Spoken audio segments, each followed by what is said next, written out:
Hey everyone, it's Ben Hardy here, and in today's video we have to talk about new car pricing and new car incentives. Before we get into this video though, as always, if you want to save time and money the next time you purchase a car, link to my car buying guide in the description down below. And then if you want to see more videos just like this, then I recommend you subscribe because I post content every single day. Let's get into it.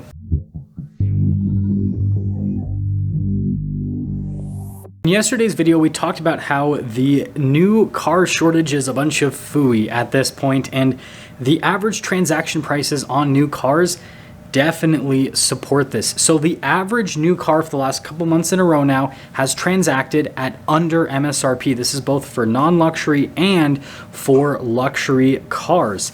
And so this shows that availability is definitely greater because cars would not be transacting for under MSRP if availability was really all that constrained, because at the same time last year, the average new car transacted for over MSRP, and that's because availability wasn't nearly as strong as what we have today.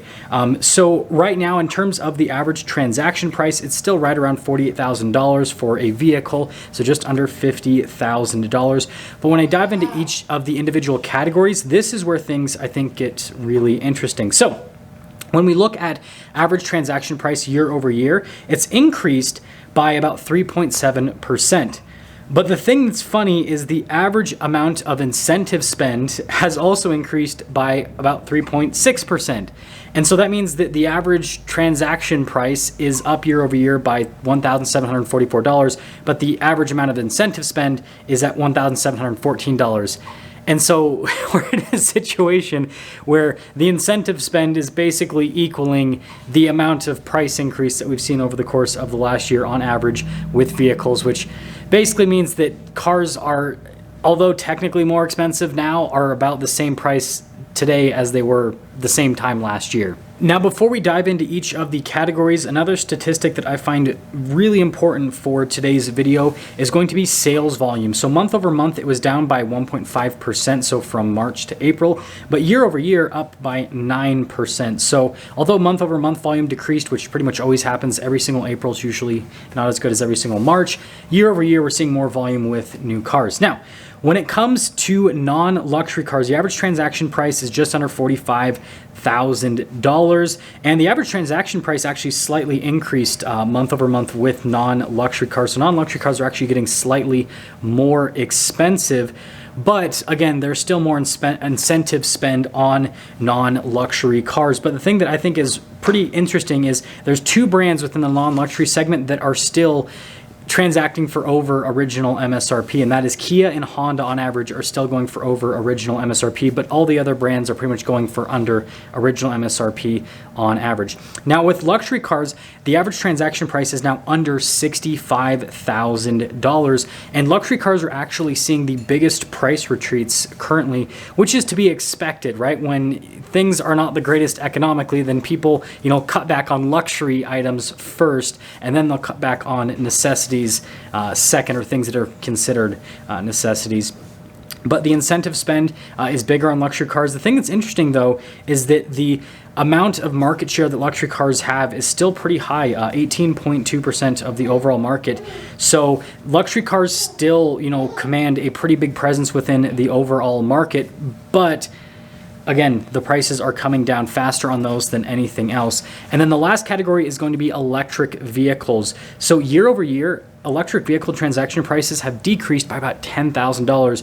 Now, a big part of this is because of Tesla, and then Ford is also aiding in this. But obviously, Tesla's had these huge price cuts, and so that's brought down the average transaction price $55,000. So now this puts electric cars literally right between luxury cars and non-luxury cars, because non-luxury cars about $45,000 for the average transaction price, electric cars $55,000, and then luxury cars $65,000. So I guess electric cars are not quite luxury anymore when it comes to pricing, but they're not quite non-luxury when it comes to pricing. They're right in between. And I mean, when you get into a lot of electric cars, it's kind of what the interiors suggest. But because of all these price cuts, EV sales have increased by 26% year over year. So there's definitely, more demand for EVs, and a big part of that is because, well, affordability is improving with EVs. Now, although a large portion of this video has been dedicated to talking about how cars are more affordable because transaction prices are coming down and incentive spend is increasing, we are still at historical highs for transaction prices and historical lows when it comes to incentive spend. So the incentive spend bottomed out at the end of 2022, beginning of 2023, where it was basically, next to nothing. It was like 2% roughly of transaction price in terms of incentive spend. Again, we're at 3.6%, $1,700. Now, if you're wondering, in a normal market, the amount of incentive spend you typically see on new cars is right around that 10 to 12% range. So prior to the pandemic, most manufacturers were spending $4,000 to $5,000 on average per vehicle to sell it. And so we're nowhere near where we were at prior to the pandemic. And then when it comes to transaction price, we're way higher than what we were prior to the pandemic. With new cars, we were below $40,000 for the average transaction price. Now we're almost $50,000. And so I'm not saying that we're going to go back to having an average transaction price on new cars of under $40,000, but the likelihood of the incentive spend jumping up to that 10 to maybe 12% range is very likely. Luxury cars, they're already getting there. There are some luxury cars which have, incentive spend in the, 7 to 10% range plus, especially luxury EVs. Those seem to have the biggest discounts on them. Again, it depends brand to brand. And when I say luxury EVs, I'm not talking about Tesla, because I know people will consider Tesla as a luxury brand, but again, by their average transaction price, they're kind of more in the non-luxury EV segment, if that makes sense. I'm talking about like the expensive EVs, so like over $100,000. Those are the ones that have the huge discounts on them, the big incentive spend on them. And so we're not back to normal with incentive spend, but we're moving towards normal. So to cap things off, although new car prices are coming down and incentives are going up, we are nowhere near a quote-unquote normal new car market, at least compared to what we saw over the course of the last decade. We are still at an all-time low when it comes to incentive spend and an all-time high when it comes to transaction prices. With that being said, I don't foresee transaction prices ever getting close to what they were prior to the pandemic. So, the average brand new car being sub $40,000, like, those days are long gone.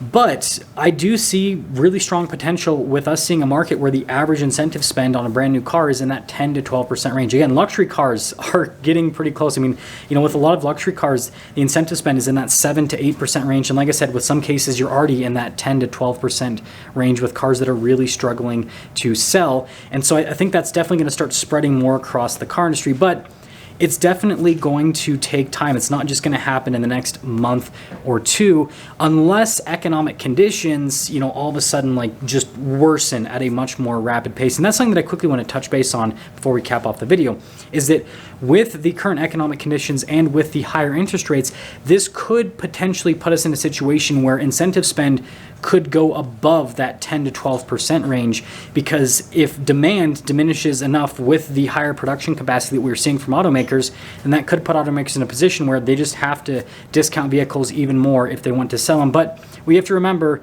is that right now the sales pace, although is not insanely strong, right, especially compared to what we saw prior to the pandemic, it's strong enough compared to the manufacturing that we're currently seeing that automakers don't really need to spend insane amounts on incentives. Again, that's why they're only spending on average 3.6%. But I would just expect that incentive spend will slowly kind of, go upwards as the year progresses.